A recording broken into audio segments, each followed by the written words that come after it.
Bonjour madame, vous allez bien? Cette voix, vous la connaissez probablement, c'est celle de Cédric Mourier. À 40 ans, Cédric parcourt les terrains de tennis du monde entier pour s'installer en haut des chaises d'arbitre. Mais c'est à Roanne qu'on l'a retrouvé au milieu des siens.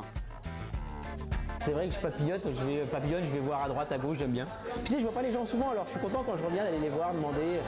Et s'il a visité les plus belles villes du monde, Roanne reste la sienne. Il y a ouvert avec son épouse Anne-Sophie une épicerie fine où il aime se ressourcer. C'est là où je suis le plus à fond. Je vais emmener mon fils à l'école le matin, revenir ici à l'épicerie boire mon café, lire les journaux sportifs. C'est voilà, des choses qui font que c'est important pour repartir. Car pendant 30 semaines environ, Cédric Mourier sillonne la planète, loin de chez lui, avec toujours cette épée de Damoclès au-dessus de la tête. Je sais que j'ai une prestation de qualité à faire. Et c'est agréable de savoir que quand on rentre au terrain et que la veille, on y pense déjà, on a des joueurs pas forcément faciles. Et voilà, c'est surtout pour ça qu'on fait ça, c'est vrai.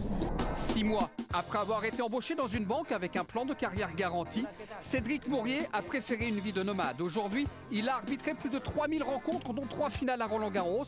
Mais le match qu'il préfère remonte au 20 mai 2007. C'est la finale Federer-Nadal à Hambourg, quand Federer bat Nadal.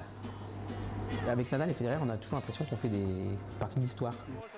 Et le match entre Agassi et Moya à Bercy le 1er novembre 2002 reste pour Cédric bien particulier. Agassi jouait, je crois, la place de numéro 1 mondial et Moya la place au Master. C'était à Bercy il y a quelques années.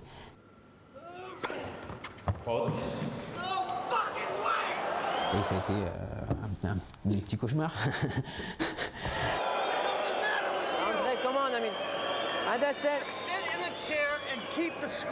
Agassi acceptait pas forcément mes overrules et le public parisien étant pas facile, il prenait part pour Agassi.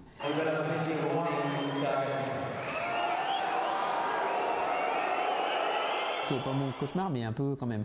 Puis c'est un petit peu mon boulet qui me suit chaque fois quand même pour parler un peu d'arbitrage, on parle bien de ce match, oui bien sûr. Oui. Non, c'était un match difficile. Pour sa 13e saison sur le circuit, Cédric a maintenant suffisamment d'expérience pour ne plus être impressionné par qui que ce soit, sauf encore une personne. Un joueur qui m'avait dit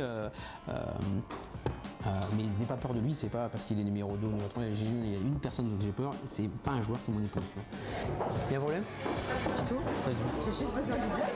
Et si c'est moi le patron? Le boss, c'est donc lui, mais le patron aimerait quand même savoir ce que pensent les joueurs de son boulot. Ben ça, je sais pas du tout.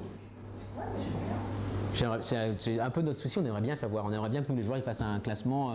Tiens, notre arbitre préféré c'est ça. On aimerait bien savoir un peu parce qu'on est quand même les seules personnes qui leur disent non sur un lieu d'un tournoi. Donc bien sûr qu'on est curieux de savoir ce. C'est un très bon arbitre, un mec très sympa, donc un mec qui fait du bien au tennis. Il m'a souvent arbitré, surtout les matchs franco-français. Donc il m'a volé quelques matchs, mais je l'aime bien quand même. La dernière fois qu'il m'a arbitré, c'était une bonne anecdote, parce que j'avais une gastro, j'étais à Dubaï. Et je jouais contre Mika Lodra et on a failli abandonner en même temps.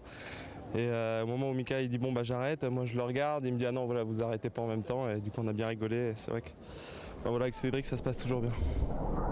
48 heures plus tard, c'est à 600 km de Roanne à Monaco que l'on retrouve Cédric Mourier. Monsieur, bonjour.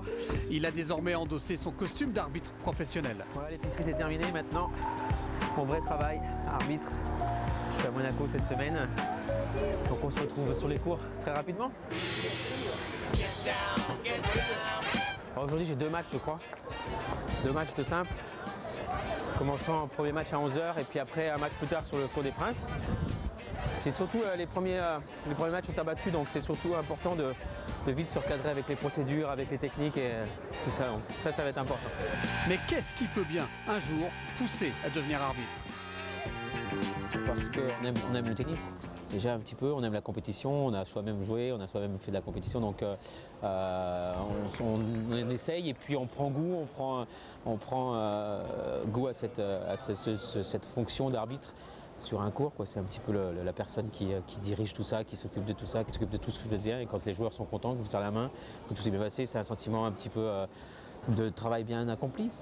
Et parfois, des accidents fort improbables noircissent les rencontres, comme ici, lors de ce match de qualification entre 2 Espagnols. Après une forte rafale de vent, un lourd panneau de score va tomber et casser la jambe d'un jeune ramasseur de balles. Puis après plus de 2 heures de match, Cédric Mourier peut enfin descendre de sa chaise. Il a repris ses repères sur terre battue. L'aventure continue avec maintenant l'espoir d'arbitrer dimanche pour la première fois peut-être la finale ici à Monaco. deployed their troops tonight.